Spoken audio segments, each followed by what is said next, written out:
তুমি মানতে না পারলে তোমার ঠিকানা বাংলার জমিনে নয়, তুমি হিন্দুস্তানে চলে যাও, মুসলিম পরিচয় দিতে পারবে না। তোমার পরিচয় হলো মুসলমানের দেশের শত্রু, রাষ্ট্রের শত্রু, আল্লাহর শত্রু, গোটা মুসলিম উম্মাহের শত্রু। কথা বলেন ঠিক কিনা?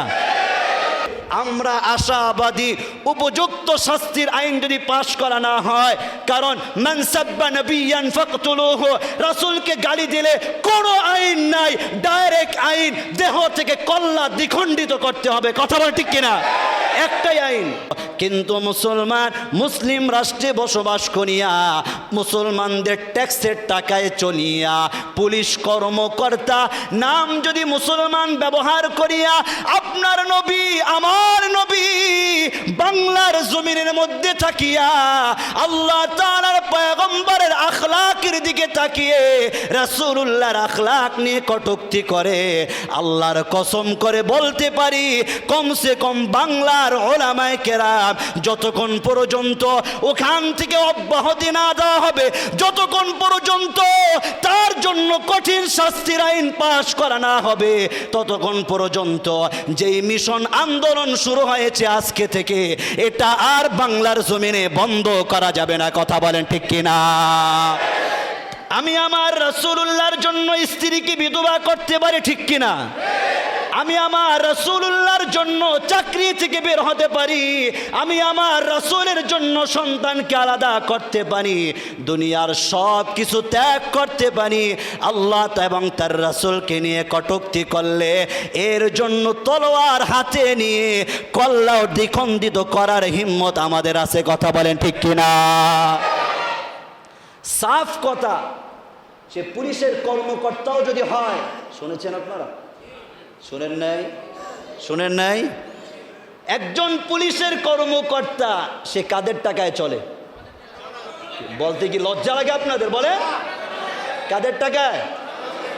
জনগণের ট্যাক্সের টাকায়। লজ্জা লাগে নাকি আপনাদের বলতে?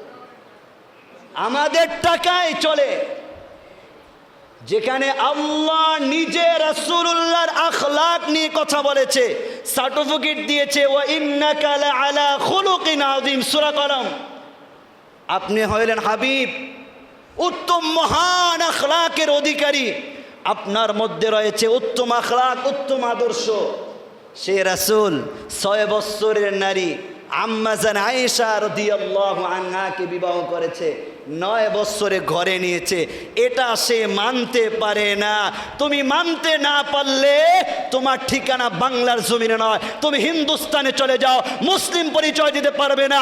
তোমার পরিচয় হলো মুসলমানের দেশের শত্রু, রাষ্ট্রের শত্রু, আল্লাহর শত্রু, গোটা মুসলিম উম্মাহের শত্রু। কথা বলেন ঠিক কিনা? এর সাথে কোনো আপোষ নাই আমাদের। যতদিন পর্যন্ত এই বাংলার জমিনে রাসূলুল্লাহকে কটূক্তি করার কঠিন শাস্তি, কঠিন আইন পাশ করা না হবে, আজকে থেকে মিশন শুরু। বিশ্বাস হয় আপনাদের? কি বলেন? বিশ্বাস হয়?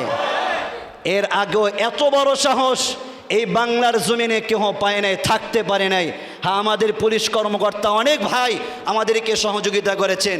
পূর্বে বাংলার জমিনে কোনো হিন্দু, কোনো অন্য দলীয় কোনো ব্যক্তি যদি আমাদের রাসূলকে নিয়ে কটূক্তি করেছে, তারা গ্রেফতার করেছে, উপযুক্ত শাস্তি দিয়েছে।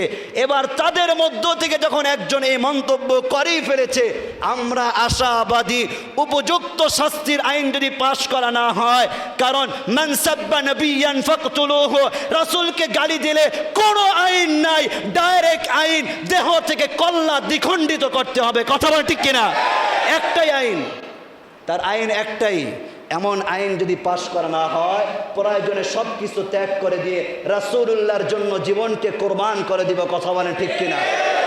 কি উত্তর দিবেন হাসরের ময়দানে? কি উত্তর দিবেন? মুহাম্মাদের উম্মত, আপনি থাকা অবস্থায় রাসূলকে নিয়ে চোখের সামনে কটূক্তি করেছে, আপনি কোনো প্রতিবাদ করলেন না।